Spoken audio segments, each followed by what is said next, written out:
Hello my dear audience, good morning. मैं प्रिंस कुमार आनंद।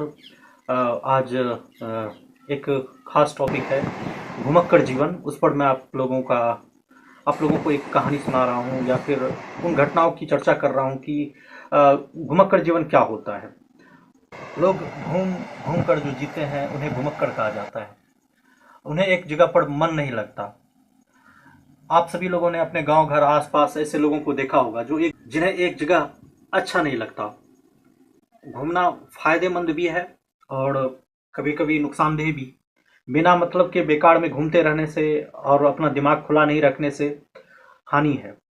और यदि दिमाग खोल कर और कुछ अनुभव प्राप्त करने के लिए घूमा जाए तो वो अच्छा है। आज से बहुत समय पहले एक 21 साल का लड़का था जिसका नाम बाद में इब्न बतूता पड़ा। वह मोरक्को में रहता था। मोरक्को उस समय पहले के ज़माने में यातायात की सुविधा होती नहीं थी। मोटर कार तो थे नहीं। लोग अक्सर घुड़सवारी किया करते थे और लंबी दूरी की यात्राएं हमेशा समुद्र मार्ग से होती थी।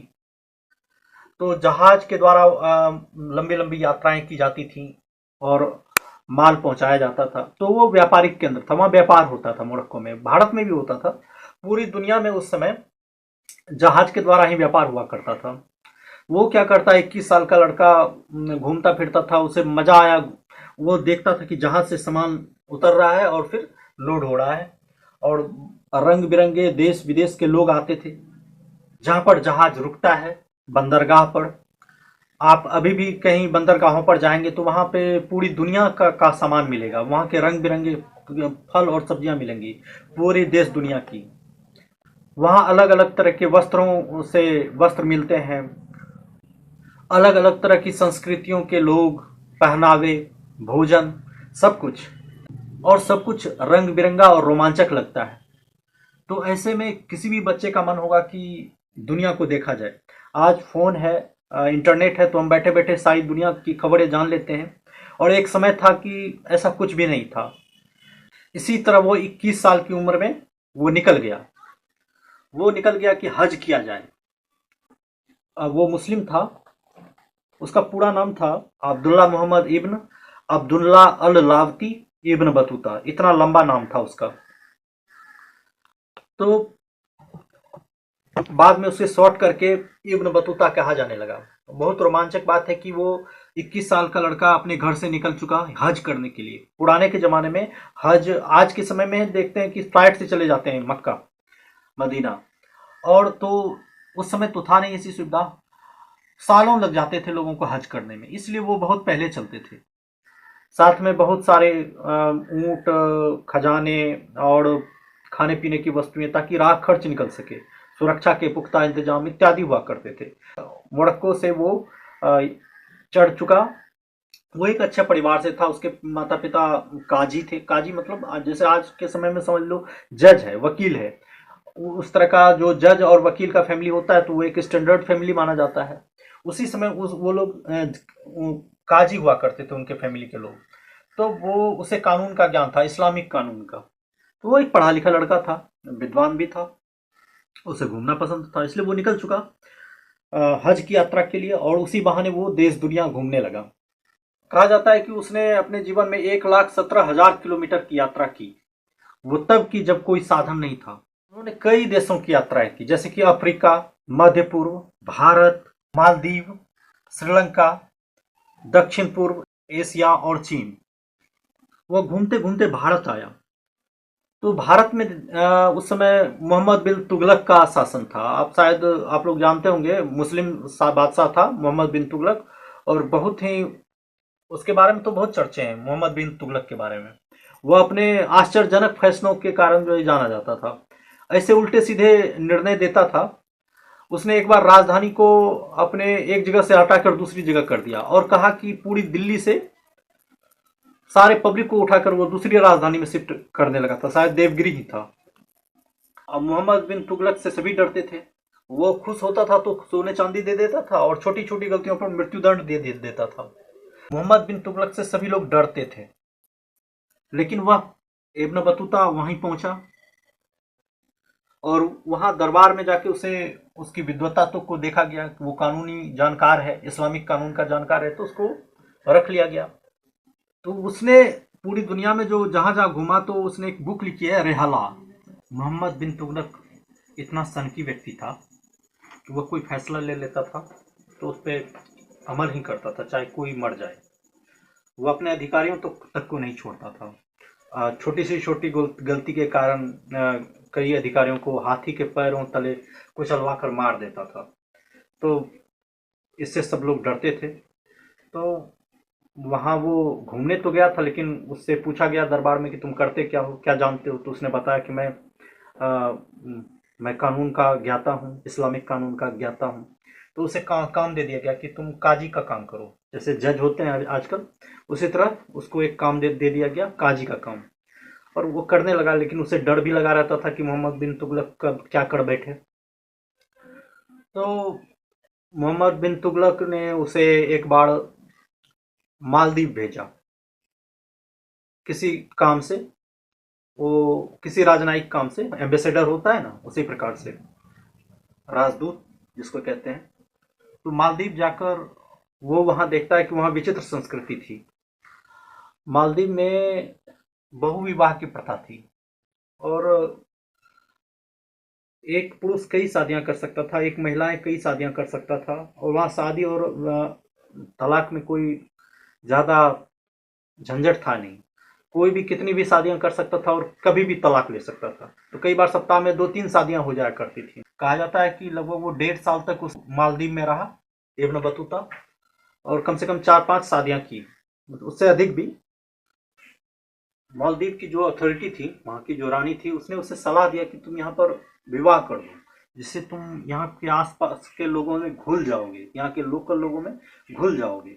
ये बात उसे अच्छी लगी। उसने एक कुलीन बढ़िया परिवार की महिला से शादी कर लिया वहाँ मालदीव में जाकर। और मालदीव में जाकर शादी कर लिया तो उसका रुतबा बढ़ गया वहाँ पर। मालदीव में इब्न बतूता को बहुत मज़ा आ रहा था। लेकिन ये था कि शादी करने के बाद पत्नी की का खर्च तो पति को ही उठाना पड़ता था। वहाँ महिलाएं स्वतंत्र थी। लोग वहाँ पे नारियल से लोकल लोग व्यापार करते थे, नारियल के द्वारा। और शादी विवाह बहुत आसान था। रंगीन मिजाज के सब लोग थे, बहुत आसानी से जीवन जी रहे थे। वहाँ एक महिलाओं का पहनावा अजीब था कि वो लोग वहाँ की महिलाएं अस्तर नहीं ढकती थी, कमर के नीचे पहनती थी, कमर के ऊपर कुछ नहीं पहनती थी। तो इस तरह से उनका जीवन था। उसने लोगों को सुधारने की कोशिश की इब्न बतूता ने, लेकिन लोगों ने उसका बात नहीं माना। ये सारी बातें वो रेहला में लिखता है। और अनेक अनेक तरह का अनुभव उससे मिला वहाँ पर। धीरे धीरे कई साल, कई बच्चे हो गए उसके। तो 1-1.5 साल के बाद वहाँ पे राजनीति होने लगी। कहीं भी आप यदि टॉप लेवल पे रहते हैं, सरकार में रहते हैं, सरकार के आसपास रहते हैं, तो वहाँ राजनीति बहुत होता है। किसी भी ऑर्गेनाइजेशन में देखिएगा, या स्कूल में, कॉलेज में, टीचर्स आपस में राजनीति करते हैं। और पंचायत स्तर पे देख लीजिए तो वहाँ पे जो मुखिया है, वहाँ आसपास राजनीति होती रहती है, दूसरे को डाउन करने में, दूसरे को फंसाने में। खुद राज्य स्तर की राजनीति राजनीति देख लें, मुख्यमंत्री और उप मुख्यमंत्री, विपक्षी पार्टियां एक दूसरे को फंसाने में रहते हैं। जो भी सत्ता के केंद्र में रहता है, सत्ता के आसपास रहता है, उसे फंसाया जाता है। तो 1-1.5 साल के अंदर कुछ लोग उसे फंसाने लगे, तो इसलिए वो वहां से निकल के फिर से भारत लौट आया। फिर वहाँ भारत में रहा उसे, लेकिन भारत में वो ज़्यादा रहना नहीं चाहता था। उसे डर लगता था क्योंकि मोहम्मद बिन तुगलक उसे कुछ भी कर सकता था। तो फिर से क्या होता है कि एक बार फिर उसे चीन भेजा जाता है कि जाओ चीन में से भारत का संबंध बना के आओ। उसे कई जहाज दिया जाता है और उसमें जहाज में सोने चांदी, घोड़सवार, घोड़े और भी बहुत सारे खाने पीने के पदार्थ, भारत के जितने संसाधन और संपन्न बहुत सारे जो जितने भी कीमती वस्तुएं थी, उसे जहाज में लाद दिया जाता है और उसे वो रवाना होता है चीन जाने के लिए। तो जब वो बंदरगाह पर था, तो उसी समय दिल्ली दूर है और कोचीन कालीकट बंदरगाह बहुत दूर है वहां से। तो वो पहले के ज़माने में जो समुद्र का किनारा होता था वो उथला होता था, तो समुद्र को पोर्ट जैसा तो था नहीं, तो जहाज को रस्सी से दूर ही बांध दिया जाता था, दूर ही रोक लिया जाता था और छोटे छोटे नाव से दूर जहाज पर जाकर सवारी की जाती थी। क्योंकि जहाज यदि किनारे सटेगा तो वो फिर वहाँ से निकल नहीं पाएगा, क्योंकि वहाँ पानी उथला है और जहाज विशाल होता है। तो जहाज को गहरे पानी में ही रोक दिया जाता था और छोटे छोटे नाव द्वारा उस पर सवारी के लिए वहां जाया जाता था। तो वो कुछ सामान लोड हो चुका था, सारा कीमती वस्तु, और वो अब जाने ही वाला था कुछ सामान को लेकर। कुछ जो इब्न बतूता थोड़ी देर के लिए वो मार्केट चला गया था, वहां के आसपास के मार्केट में अभी वो सामान लोडिंग हो रहा था, और ये मार्केट में कुछ खरीद रहा था। इतने में तूफान आ गया, और तूफान आने के कारण वो जहाज तूफान में बह गया। अब सारा सामान बह गया, उसमें से जो कीमती सामान था वो कंगाल हो चुका था। वो चीन जाए कैसे? वो राजदूत था, एम्बेसडर था, उस बादशाह का फरमान लेकर जाना था। वो बहुत डर गया, वो वापस बादशाह के पास भी नहीं जा सकता था कि बादशाह मेरा जहाज खो गया या जहाज डूब गया, नहीं तो बादशाह उसे हो सकता था मरवा दे, मार दे, मृत्युदंड दे दे। तो उसने दिमाग लगाया, उसने उसके पास राजपत्रित वो पत्र था, लेटर था बादशाह का, तो वो अपने पास ही रखता था।